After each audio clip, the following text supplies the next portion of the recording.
Enoch the prophet is mentioned on several versicles of the Bible. These are just a brief example of them. Genesis 5:21. And Enoch lived 65 years, and begat Methuselah. Genesis 5:22. And Enoch walked with God after he begat Methuselah 300 years, and begat sons and daughters. Genesis 5:23. And all the days of Enoch were 365 years. Genesis 5:24.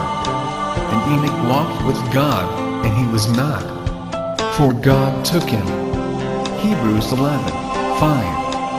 By faith Enoch was translated, that he should not see death, and was not found, because God had translated him. For before his translation he had this testimony, that he pleased God. Jude 1:14. And Enoch also, the seventh from Adam, prophesied of these, saying, Behold, the Lord cometh with 10,000s of his saints.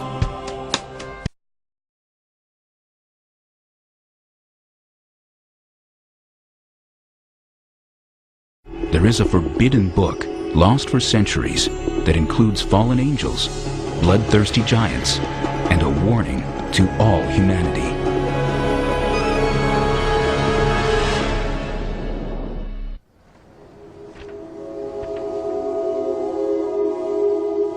It is an ancient writing filled with divine secrets, dreams, and visions.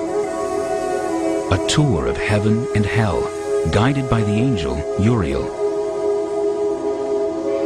The Book of Enoch is named for the man who the Holy Bible says walked with God. Enoch walked with God after the birth of Methuselah 300 years, and had other sons and daughters. Thus all the days of Enoch were 365 years. Enoch walked with God, then he was no more, because God took him. The book of Enoch is named for a man who's mentioned in one sentence in the book of Genesis. We only know one sentence worth of information about him. And yet, somebody stopped, paused on that name, and thought, Enoch. If he was taken up into heaven, what might he have seen? It is a daunting manuscript. 5 volumes containing 108 chapters.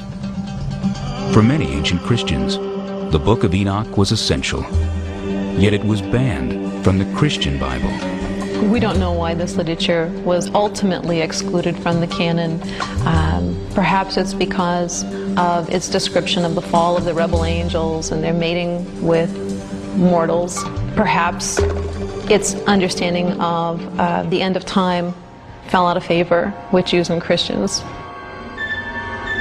The Book of Enoch begins with a warning to all humanity that a divine judgment has been rendered and a sentence will be imposed. God tells Enoch that all life on earth will be destroyed in a violent flood. And, as with the story in Genesis, God blames this evil on the sons of God, angels who lusted after the daughters of men. These angels are sometimes referred to as watchers. They keep constant watch. And they decide one day, about 200 of them, that they're going to descend to the earth.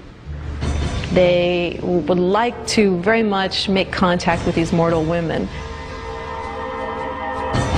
The Book of Enoch may have been an attempt to expand on the mysterious giants, the sons of God, and the daughters of the earth, spoken of in Genesis. Anytime you read the book of Genesis, there are all kinds of unanswered questions. Suddenly, there is this quick few verses at the beginning of the flood story about giants in the land that come from the sons of God mixing with the daughters of the earth. And you stop and think, wait a minute, what's this all about? It's like it went by too fast. And you want to grab it and say, wait a minute, what was this? angels who lust after earthly women. And they began to go into them, and to defile themselves with them, and they taught them charms and enchantments. And they became pregnant, and they bare great giants whose height was 3,000 ells. And when men could no longer sustain them, the giants turned against them and devoured mankind.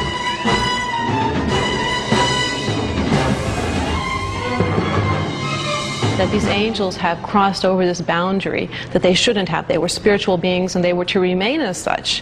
When they decided to descend upon earth, this unleashed upon the earth all sorts of problems. Not only these giants who are bloodthirsty and violent, but also these angels went on to teach humankind a variety of forbidden crafts. They also taught human beings how to make weapons of war. There's a lot of bloodshed caused by these bad angels. At which point God says we need to bind Azazel, the sort of lead fallen angel, to bind him and to then cast him into a pit. We might think of this as how do we take care of nuclear waste in the 21st century. You take it out to a part of the world where no one lives and you bury it as deep as you can. For this community, the angel was like that sort of nuclear waste. Dangerous, volatile. After the rebel angels are cast into the depths of the earth, Enoch has a dream vision. The lead angel, Azazel, begs Enoch to plead their case before God, to petition the Almighty to release them from the depths of the earth.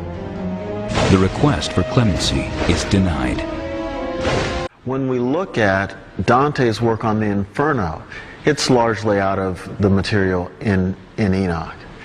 When we look at various snips of the New Testament, Enoch seems to be in play. In Corinthians, when Paul talks about women covering their hair so the angels won't be seduced and tempted. Another episode tells of Uriel, a powerful angel in charge of the stars, who becomes Enoch's guide through the heavenly realms. Uriel's name, in fact, means God is my light. And whenever he is described, frequently in relation to God, he is situated to the east of God's throne. This is very interesting. Of course, the sun rises to the east. So this gets us thinking, Uriel, a figure associated with light, perhaps associated in some way with the sun or the stars, or the idea of these heavenly bodies making their rotations daily. And all these Uriel, the holy angel, who is the leader of them all, showed to me, and their positions, and I wrote down their positions as he showed them to me.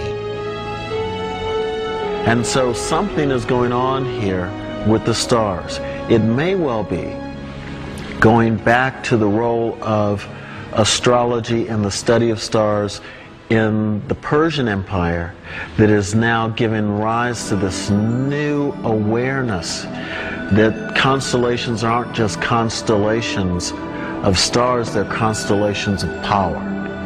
And through this tour of heaven, Enoch gets the information, and he knows where the powers are, and to know where the powers are means that you have access to the power. With its lush descriptions of heavenly powers and the horrors that await evildoers, even angels, Enoch was one of the most popular books among the